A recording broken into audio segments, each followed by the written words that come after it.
Back in the 1960s and 1970s, environmentalism wasn't a politically divisive issue. Americans were unified in their desire to clean up pollution and protect nature. In fact, Richard Nixon, a Republican, signed the Clean Air Act and the Clean Water Act and created EPA. Even today, people across the political spectrum share that love of nature. And as president, I'm going to bring this country together by making my environmental policy all about people and places and communities. A lot of people don't know that I spent 40 years of my career as an environmental lawyer, representing commercial and recreational fishermen and just regular Americans who were harmed by pollution.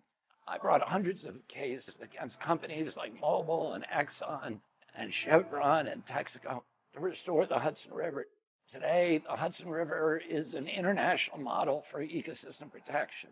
I sued DuPont, Mitsubishi, and Ford to force them to clean up chemical spills. I sued Monsanto on behalf of farm workers and home gardeners and families who develop cancer from using their pesticides.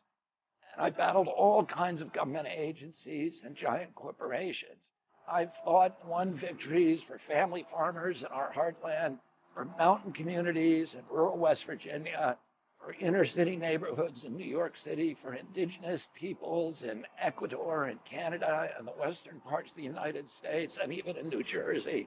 And the organization that I co-founded, Waterkeeper Alliance, has become the largest water protection organization in the world, protecting 2.7 million miles of waterways all over the planet. These victories will set the tone for my environmental policy as president. My administration will protect America's wild places. We will rebuild America's soils. We will get toxic chemicals out of our water system, out of our food, out of our air. We will help industry transition to zero waste and clean manufacturing.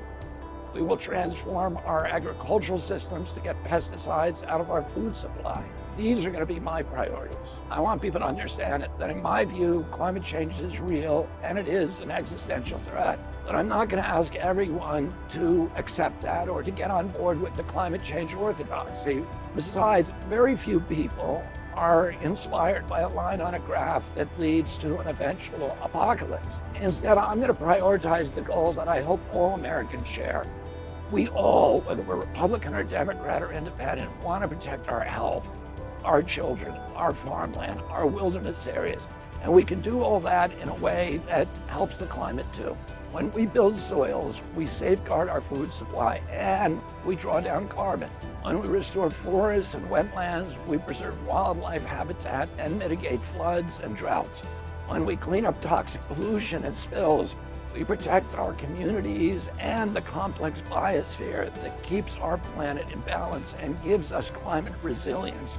And when we replace dirty fuels with cleaner, more efficient, and less expensive sources of energy in a true free market that doesn't rely on subsidies and crony capitalism, we protect our health and we reduce carbon emissions dramatically.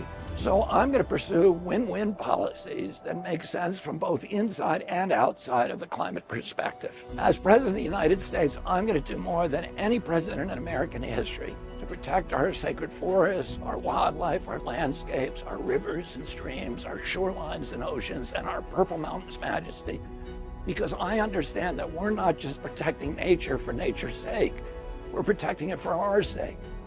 America is a nation of nature lovers. It's true of liberals and conservatives and urban and rural folk and climate activists and climate skeptics. So as president, I'm going to tap into the American love for nature to protect our environment and to inspire the whole world with our example. If you like this video and you want to learn more about me and the movement that we're building, please go to Kennedy24.com.